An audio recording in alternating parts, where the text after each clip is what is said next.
दोस्तों ये एक सिंपल एग्जांपल है इवेंट सोर्सिंग का और आप लोगों को इवेंट सोर्सिंग ज़रूर समझनी चाहिए।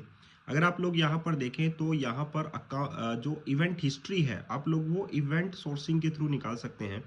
और मैंने आप लोगों को पहले भी बताया था कि एक्चुअली में इवेंट सोर्सिंग एक ऐसी सर्विस है, एक ऐसा सॉफ्टवेयर आर्किटेक्चर में एक बदलाव है जो आप लोगों को अपनी एप्लीकेशंस के अंदर ज़रूर यूज़ करना चाहिए।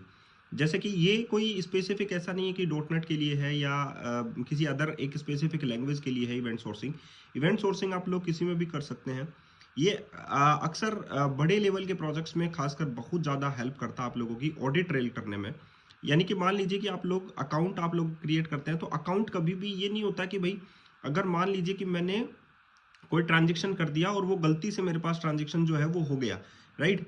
तो गलती से जो ट्रांजेक्शन अगर आप लोगों के पास हो गया है तो आप लोग उसे दोबारा एक नया ट्रांजेक्शन आप लोग करके उसे सही करेंगे। ऐसा नहीं है कि आप लोग वो ट्रांजेक्शन डिलीट करेंगे, ठीक है? तो ये एक इवेंट सोर्सिंग का एक सिंपल सा एग्जांपल है जिसमें इवेंट हिस्ट्री आप लोगों की दिखाई गई है। डिफरेंट टाइप्स ऑफ इवेंट्स हैं जैसे कि account created event, deposit event. यहाँ पर देखिए 2 बार कॉल होता है deposit event, withdrawal event, account frozen event और अकाउंट अनफ्रोजन इवेंट, राइट? और आप लोगों का यहाँ से स्टार्ट होता है that one is the owner name क्या है, करंट बैलेंस क्या है, करंट स्टेटस क्या है, लास्ट अपडेटेड कब कब हुआ था।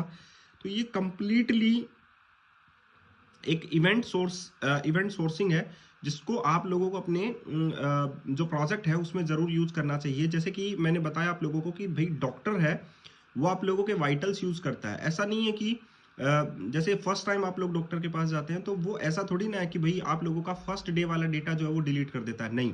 वो इम्प्रूवमेंट देखता है कि फर्स्ट डे ये दवाइयाँ देने से क्या इम्प्रूवमेंट हुआ है, फिर वो सेकंड डे देखता है। तो ऐसे करके वो 100 ऑफ पेशेंट्स को देखता है तो उसमें याद नहीं रहता कि कौन से पेशेंट को उसने क्या वाइटल्स दिए थे, तो वो आप लोगों के रिसिप्ट पर लिखता है। इसीलिए तो वो ऑडिट ट्रेल ही होता है। तो कि हम लोग ऐसे कुछ डेटा जो है हमारे ट्रांजेक्शन्स के अंदर रखें, हमारे इवेंट स्टोर के अंदर रखें, तो that is the event store. उसमें हमारे वाइटल्स वो रखेगा इवेंट स्टोर के अंदर कि कौन कौन से वाइटल्स उसको दिए गए थे। उन वाइटल्स को देखकर ही वो नेक्स्ट डे के प्रिस्क्रिप्शन जो है वो प्रिस्क्राइब्ड करेगा, राइट? तो ये इवेंट सोर्सिंग है और ये इवेंट सोर्सिंग आप लोगों को अपने प्रोजेक्ट्स में जरूर डालनी चाहिए, खासकर शॉपिंग कार्ट्स जैसे प्रोजेक्ट्स के अंदर।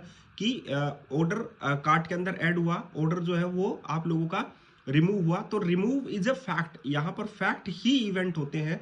जो जो चीज़ें जो है वो एक्शन में परफॉर्म की गई हैं वो सारे के सारे ही इवेंट होते हैं और ये कभी भी डिलीट नहीं होते हैं, ठीक है?